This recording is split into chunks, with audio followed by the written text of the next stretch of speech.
आज बदलती जीवन शैली में यूज एंड थ्रो इस प्रकार की वस्तुओं का प्रचलन काफी बढ़ गया है।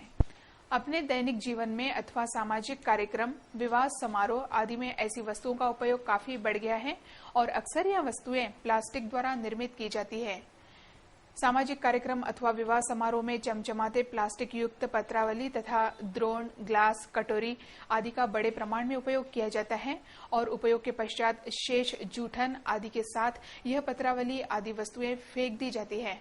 पश्चात इन फेंकी गई वस्तुओं को अन्न की लालच में मूक पशु खाने लगते हैं। इस प्रकार यह हानिकारक प्लास्टिक जूठे भोजन के साथ इन बेचारे मूक पशुओं के पेट में चला जाता है, जिससे इन मूक पशुओं के शरीर पर गंभीर प्रकार के दुष्परिणाम भी होते हैं और अनेक अवसरों पर इन मूक पशुओं की प्लास्टिक खाने से मौत भी हो जाती है। इसलिए आज हमारे सामने यह प्रश्न गंभीर रूप से उपस्थित है, जिसका पर्यावरण पर भी विपरीत परिणाम होता है। पहले प्लास्टिक की वस्तुओं के स्थान पर पलाश के पत्तों की पत्रावली तथा द्रोण बनाकर उनका उपयोग किया जाता था, जिससे जानवरों को कोई विशेष खतरा नहीं होता था। किंतु अब दिनों दिन बढ़ते प्लास्टिक के उपयोग से पर्यावरण तथा जानवरों को खतरा बढ़ गया है। इसलिए आवश्यक है कि ऐसी वस्तुओं का उपयोग करने के बाद उन्हें तत्काल नष्ट करने की योग्य व्यवस्था की जाए, ताकि इन बेचारे मूक पशुओं का स्वास्थ्य अबाधित रहे और पर्यावरण संतुलन भी ना बिगड़े। इसके लिए समारोह के संयोजकों ने विशेष सावधानी बरतना अत्यावश्यक है।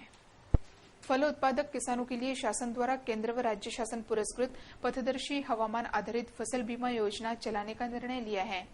Agriculture insurance company of India limited द्वारा इस संबंध में विस्तृत जानकारी किसानों तक पहुंचाई जाएगी। विदर्भ के अमरावती, यवतमाल, वर्धा जिले में हवामान पर आधारित फसल बीमा योजना चलाई जा रही है। न्यू इंडिया इंश्योरेंस कंपनी के एजेंटों द्वारा फल बागीचों का बीमा निकाला जाएगा। इस संदर्भ में आज स्थानीय होटल ग्रेसिन में एक बैठक संपन्न हुई। इस बैठक में doctor Rajendra Nistane, agriculture insurance company के रविंद्र कुदड़े, डॉक्टर सपकाळ, डॉक्टर केटी देशमुख, एफएफ के मैनेजर दिनेश सरावगी, आगरेकर आदि उपस्थित थे।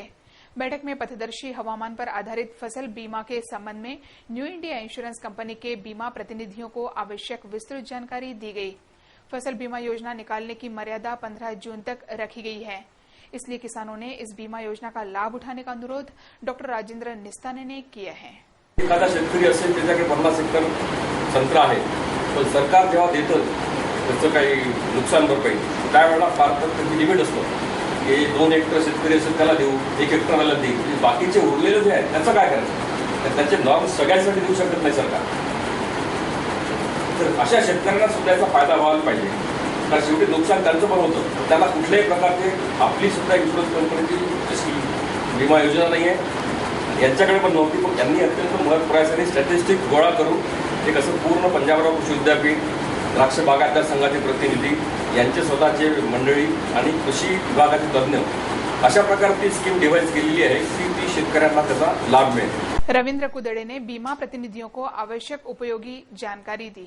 एग्रीकल्चर इन्शुरन्स कंपनी आणि न्यू इंडिया इन्शुरन्स कंपनी या दोन्ही कंपन्यांनी टायअप केलेला आहे, एमओयू झालेली आहे आणि weather based crop insurance scheme जी आहे एग्रीकल्चर इन्शुरन्स कंपनीची, ही न्यू इंडिया इन्शुरन्स कंपनीच्या एजंटच्या माध्यमातून ती शेतकऱ्यांपर्यंत पोहोचवायची।